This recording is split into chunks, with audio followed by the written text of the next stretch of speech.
한 주를 보내는 가운데 수요 저녁 예배 자리에 나왔습니다. 또 말씀을 통해 주님과 마주합니다. 주님의 마음을 헤아리며 영광 돌려드리는 시간이 될 수 있도록 인도하여 주시며 늘 하나님께 영광이 되어지는 이 성도의 삶을 잘 감당할 수 있는 우리 모두의 삶이 되도록 함께하여 주옵소서. 감사하며 예수님의 이름으로 기도합니다. 아멘. 우리 옆 사람과 인사하겠습니다. 예수님의 이름으로 사랑합니다.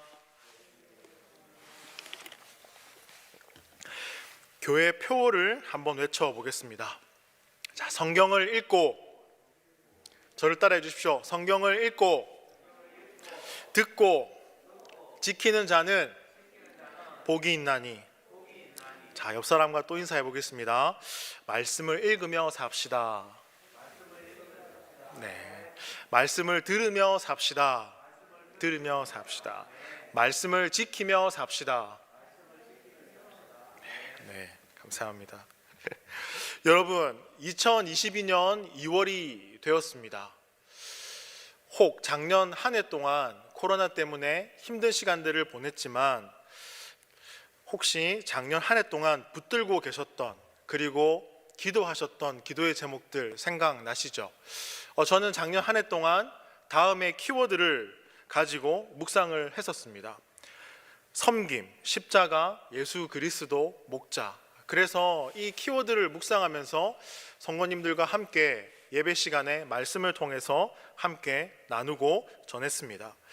2022년에는 어떤 키워드를 묵상하면 좋을까를 기도하고 있었는데요. 여러분, 혹시 주일 오후 1시 30분에 사랑부 예배가 드려지고 있는 것 아십니까? 아시는 분 손 한번 들어주십시오. 감사합니다. 다 드셨네요. 오전에는 절반이 손을 못 드셨습니다. 네, 절반이요. 저희가 온전히 예배가 회복되지 않았지만 사랑부 섬김이 분들과 지체분들과 함께 예배를 계속해서 드리고 있습니다.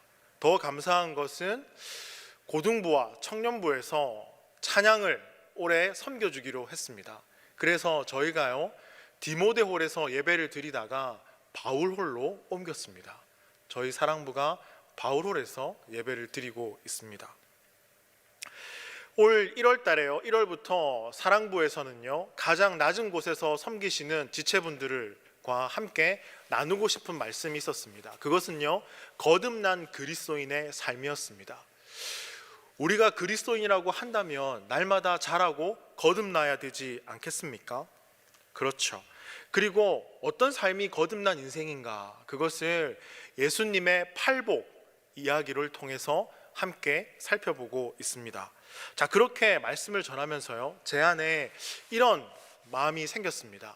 자, 거듭남에 대해서 말씀을 함께 나누면서 거듭났다면 성장하고 성숙해야 하잖아요. 성숙. 그래서 2022년 제가 붙들었던 키워드는요, 성숙입니다. 성숙. 그래서 앞으로 3번에 걸쳐서 성숙에 대한 말씀을 전하려고 합니다. 오늘은 첫 번째 시간으로 출애굽기 33장 말씀을 가지고 전하고요, 그 다음 시간에는 시편 90편을 가지고요, 그리고 세 번째 시간에는 출애굽기 40장을 가지고 이 성숙에 대한 의미를 하나씩 살펴보고자 합니다. 자, 오늘은 성숙 첫 번째 시간입니다. 저는요, 성숙을 이렇게 표현하고 싶습니다. 여기에 계신 분들 중에 성숙, 이것을 모르는 분들이 어디 아마 없을 텐데요, 저는 이렇게 표현하고 싶습니다. 깊어지는 것, 또 어떤 경지에 도달하는 것, 진정한 어른이 되는 것, 이것을 성숙이라고 말하고 싶습니다. 여러분, 성경에 보면 나이를 먹고 세월이 흐르면서요, 깊어지는 사람이 있습니다.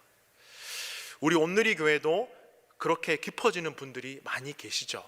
자, 저를 따라해 보겠습니다. 가슴에 손을 얹고요. 바로 저입니다. 네, 바로 저입니다. 네. 맞습니다. 여러분, 진정한 어른이 되는 것 같다는 그런 성경의 인물들이 있습니다. 그 중에 저는 한 명이요, 모세라고 생각합니다. 모세요. 여러분이 잘 아시는 것처럼 모세는요, 출생 때부터 비극적인 삶을 살았습니다. 애굽 치하에 있었는데 바로 왕이 유대 히브리 남자들을 다 죽이라는 명령을 하죠. 모세의 부모는 악의 울음소리를 더 이상 숨길 수가 없어서 갈대 상자에 아이를 담아서 나일강에 던지게 되죠. 자, 그것이 어떻게 되나 모세의 누이가 따라가게 됩니다. 다행히 목욕하던 바로 왕의 딸에게 발견이 되죠. 자, 그리고 그 옆에 서 있던 모세의 누이가 어떻게 할까라고 하다가 혹시 유모를 구해줄 수 있겠나 해서 모세의 어머니가 유모가 되게 됩니다.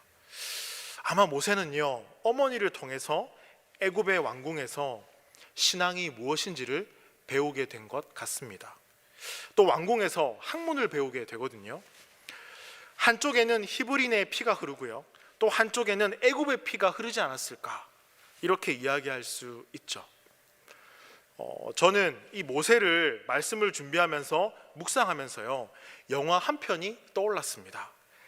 2016년에 개봉한 덕혜 옹주라는 영화입니다. 보신 분들 계신지 잘 모르겠지만요, 고종의 마지막 황녀, 대한제국의 마지막 황녀인이 덕혜 옹주가요, 13살이 되던 해에 일본으로 쫓겨나게 됩니다. 자, 덕혜 옹주를 비롯해서 많은 왕가의 후손들이 그 일본에 도착해서 많은 유혹을 받거든요.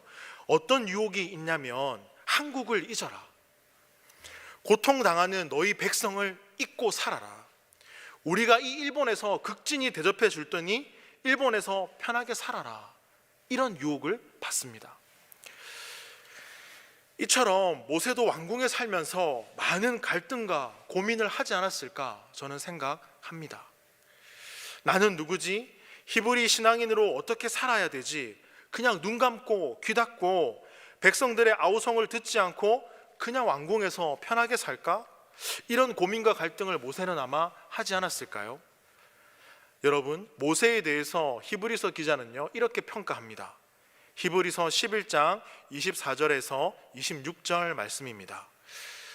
찾아볼 수 있는 분은 찾아보시고요, 제가 읽어드릴게요. 히브리서 11장 24절에서 26절 말씀. 히브리서 기자는 이렇게 평가합니다. 믿음으로 모세는 장성하여 바로의 공주의 아들이라 칭함받기를 거절하고 도리어 하나님의 백성과 함께 고난받기를 잠시 죄악의 낙을 누리는 것보다 더 좋아하고 그리스도를 위하여 받는 수모를 애굽의 모든 보화보다 더 큰 재물로 여겼으니 이는 상 주심을 바라봄이라. 이 젊은 모세의 마음속에는요, 백성을 향한 뜨거운 피가 끓었습니다. 그러한 사랑이 있었죠. 그래서 동족을 괴롭히는 애굽 사람을 결국 쳐 죽이게 됩니다. 살인자라는 오명을 뒤집어쓰고 미디안 광야로 모세는 도망을 가게 되죠. 그리고 미디안 광야에서 아무것도 아닌 것처럼 그냥 목동으로 살아갑니다.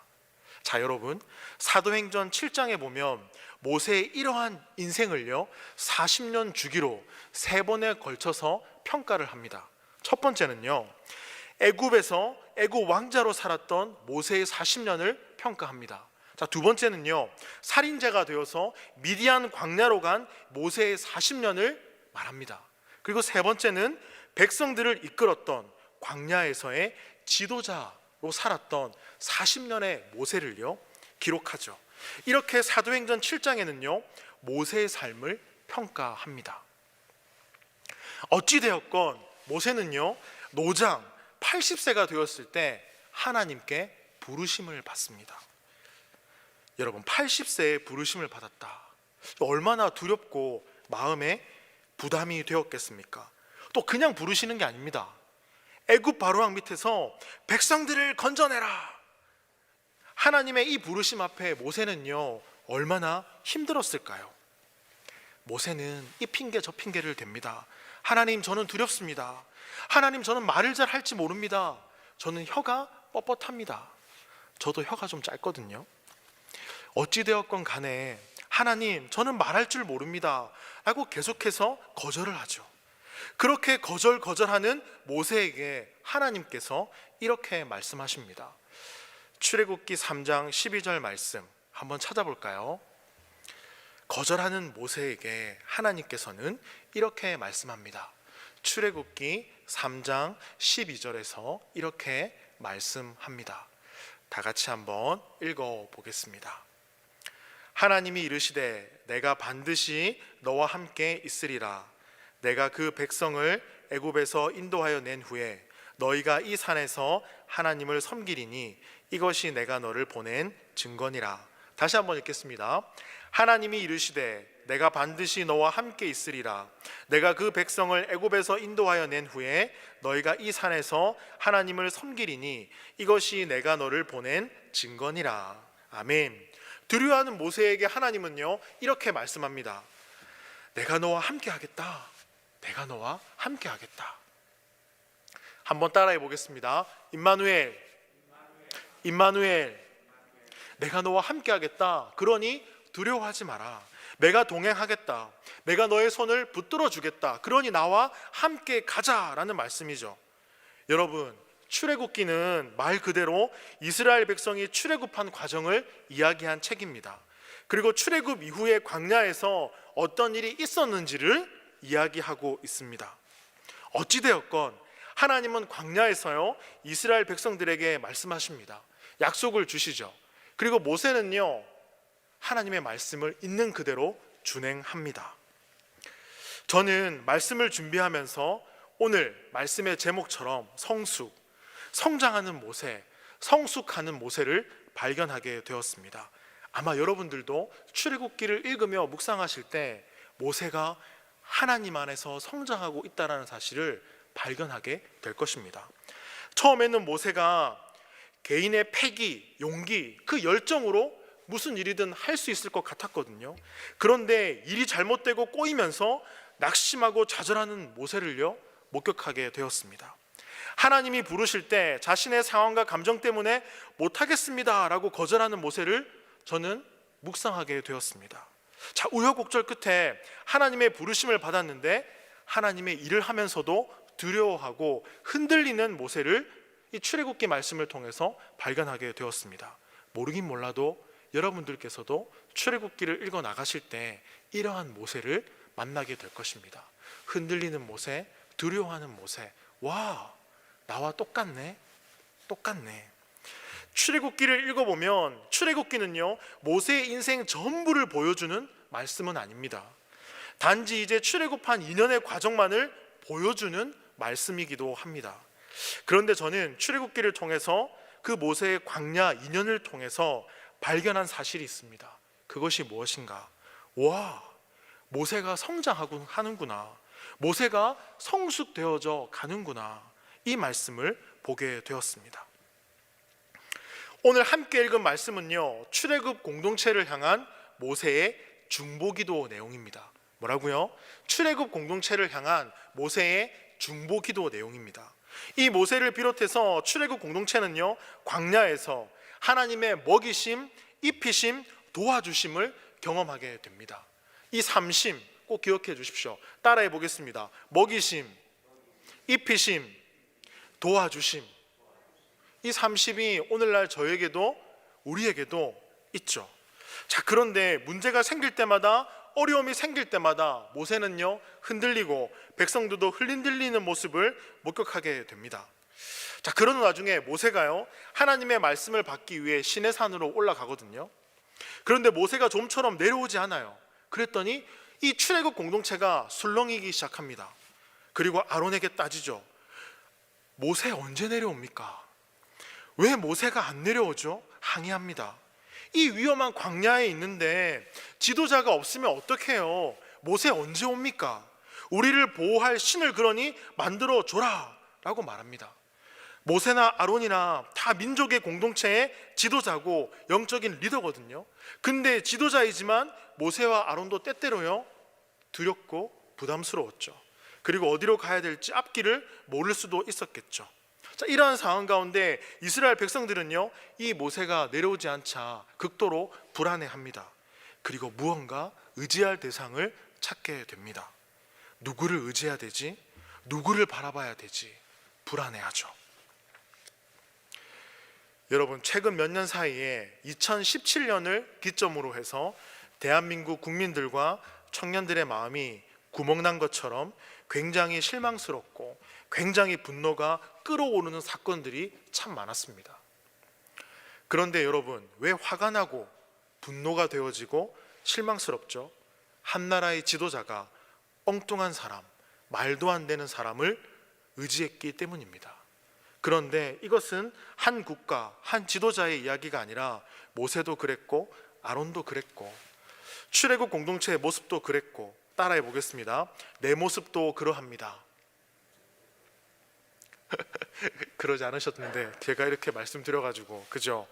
우리가 누구를 손가락질하고 비난할 자격이 됩니까? 우리도 불안하면 누군가를 붙잡고 싶고요, 의지할 대상을 찾지 않습니까? 하나님을 믿는다고 하면서 우리는 여전히 다른 대상을 찾고 있습니다. 그리고 다른 대상에서 만족을 찾으려고 합니다. 그리고 그것을 자랑하죠. 때로는 관계를 자랑하고요, 때로는 성공을 자랑합니다. 때로는 인정과 칭찬을 자랑합니다. 리처드 포스터는요, 돈, 권력, 성이라는 책에서 이 세 가지를 조심하라 라고 말합니다. 때로는 이것에 붙들려 살아가는 것이 우리의 인생인지도 모르겠습니다. 사도 요한의 음성이 들리십니까? 육신의 정욕, 안목의 정욕, 이생의 자랑을 조심하라. 그 말씀이 우리 삶 가운데 좀 들리기를 소망해 봅니다. 한 성도님이 이런 이야기를 저에게 하셨습니다. 목사님, 교회도 세상과 똑같더라고요. 뭐가 다른지 잘 모르겠어요.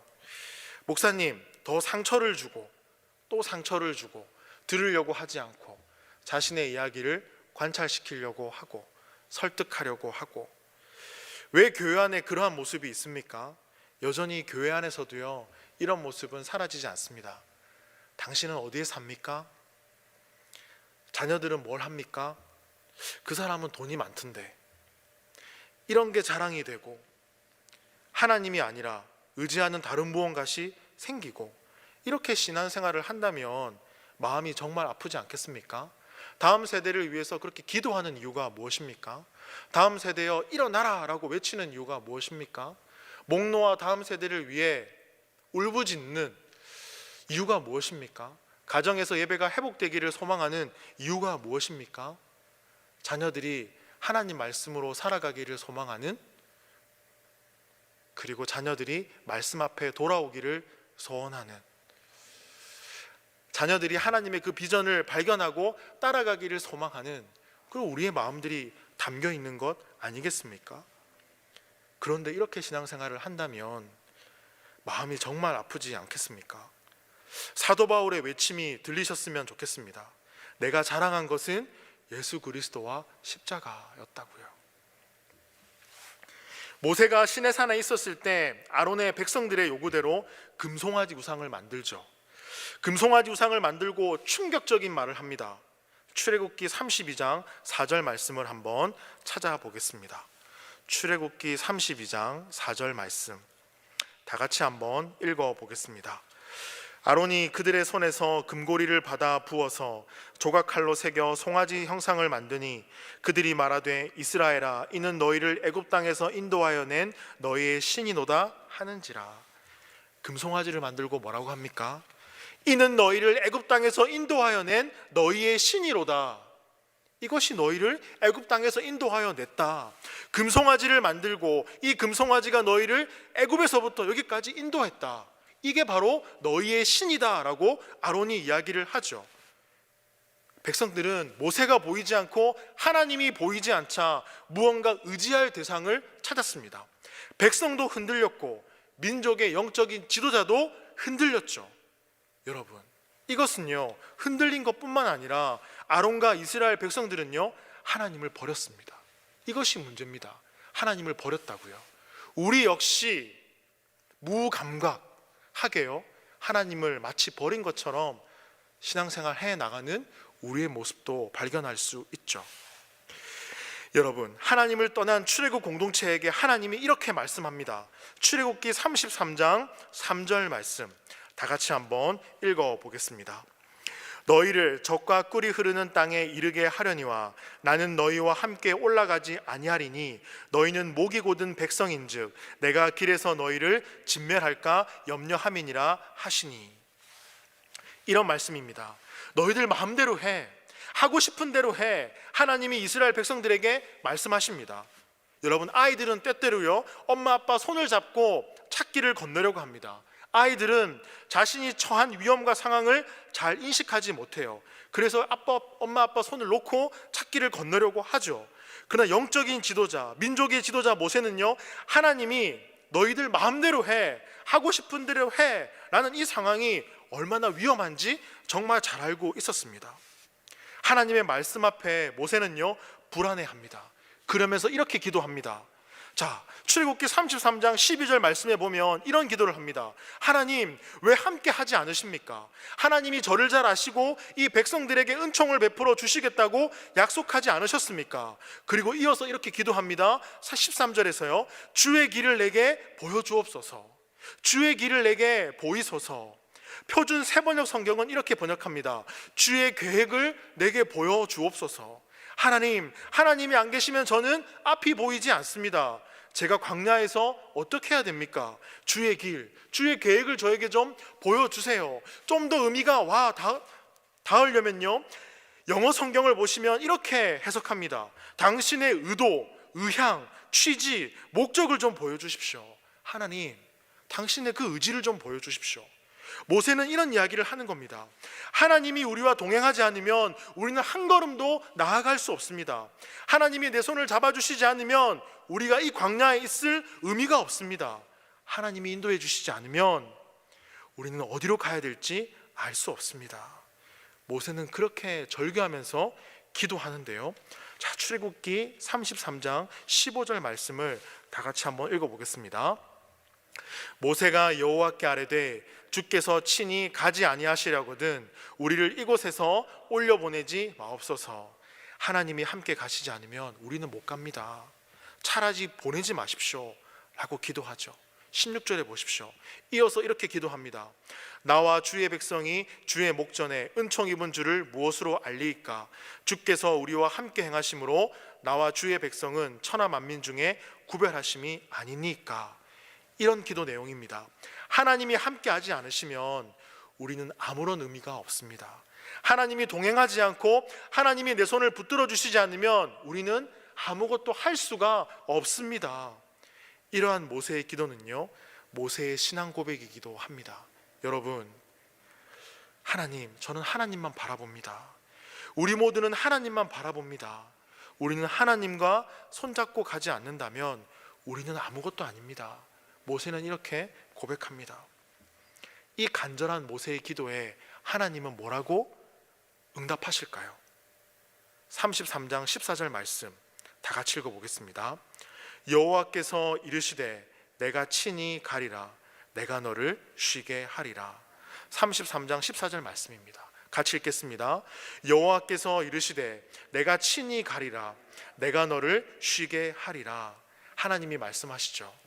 내가 함께 가겠다. 내가 너의 손을 붙들어 주겠다. 임마누엘. 다시 한번 그 약속을 상기시켜 주십니다. 모세는 하나님과 함께 하지 않으면, 함께 가지 않으면 아무것도 할 수 없다. 그 상황을 상상도 할 수 없었죠. 하나님이 함께 가시지 않겠다는 하나님의 말씀 앞에 모세는 눈앞이 깜깜해집니다. 손발이 떨리고 아무것도 할 수 없다는 불안감이 밀려오죠. 지난날 모세는요, 자신의 열정으로 무언가 이룰 수 있을 줄 알았습니다. 그런데 세월이 흘러서 모세는요, 영적으로 깊어졌을 때, 성숙했을 때 이런 고백을 합니다. 오늘 말씀의 중요한 핵심 문장입니다. 하나님 없이는 아무것도 할 수 없구나. 하나님 없이는 나는 아무것도 아니구나. 복음성 중에 거룩하신 하나님이라는 복음성이 있습니다. 날 위해 이 땅에 오신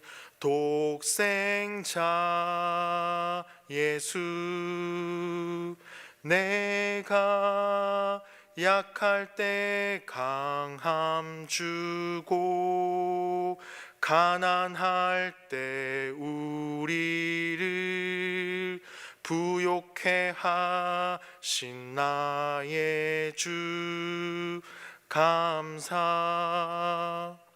날 위해 이 땅에 오신 독생자 예수, 예수님 없이는 나는 아무것도 할 수 없구나.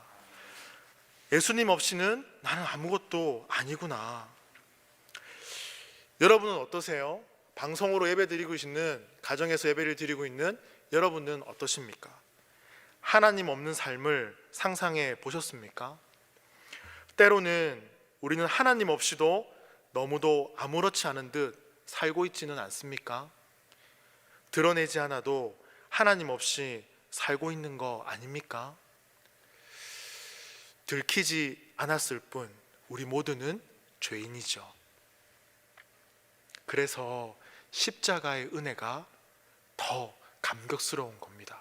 그래서 십자가의 그 은혜가 더 우리에게 의미가 있다는 것입니다. 여러분, 진정한 영적인 성숙은 무엇일까요? 이제 우리가 성숙에 대해서 첫 번째 말씀을 듣고 있는데요, 진정한 영적인 성숙은 무엇일까요? 하나님 없이도 할 수 있다가 아니라 하나님 없이는 아무것도 할 수 없습니다. 이것이 바로 모세의 고백이기도 하고 진정 깊어지는 사람들의 고백입니다. 모세는 2년간의 광야의 생활을 통해서 한 가지 분명한 사실을 깨닫게 됩니다. 하나님 없이 살 수 없네. 하나님 없이 아무것도 아니네. 하나님 없이는 걸어갈 수 없네. 모세는 이 신앙과 고백과 믿음으로 남은 38년간의 광야의 길을 걸어가게 됩니다. 사랑하는 오늘의 교회 성도 여러분, 우리는 살면서 때로는요, 하나님 없이도 살아갈 수 있을 것 같은 자신의 패기와 열정과 열심과 생각과 편견으로 살아갑니다. 그러나 진정 우리가 깊어졌을 때, 그리고 하나님 앞에 우리의 인생이 티끌과 같다라는 것을 깨닫게 되었을 때 우리는 이렇게 고백하게 될 것입니다.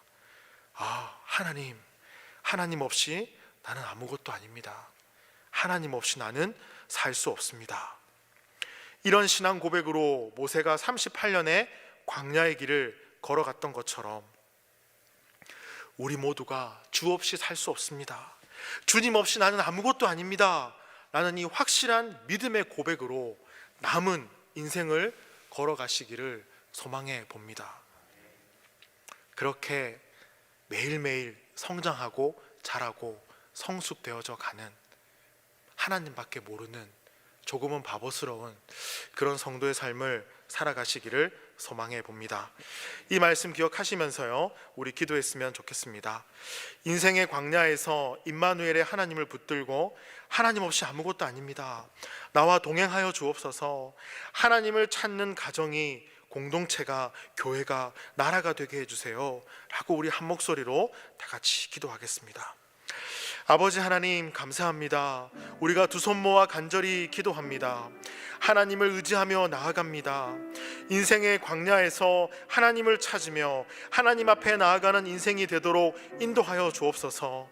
하나님을 의지하고 바라보며 나아가는 우리의 삶이 되도록 인도하여 주시고, 하나님이 함께 하심이 우리 삶의 평안이 되기를, 하나님의 동행하심이 우리 인생의 쉼이 되기를, 하나님 없이 살아가는 인생이 아니라 하나님 없이 살아갈 수 없음을 고백하며 하나님의 얼굴을 구하며 살아가는 우리의 삶이 되도록 인도하여 주옵소서. 흔들리는 나라와 교회를 일으켜 주시고 하나님의 나라와 의를 구하는 우리의 인생이 되어서 날마다 성장하며 성숙하며, 하나님 없이 나는 아무것도 아닙니다, 하나님과 함께하기를 소망합니다, 나와 함께하기를 소망하는, 내 손을 끝까지 붙들고 나아가기를 소망하는 임마누엘의 하나님을 바라보며 매일매일 거듭나고 성장하고 성숙되어지는 참된 이 그리스도의 삶을 살아갈 수 있는 우리 온누리 교회 성도님들 모두가 될 수 있도록 인도하여 주옵소서.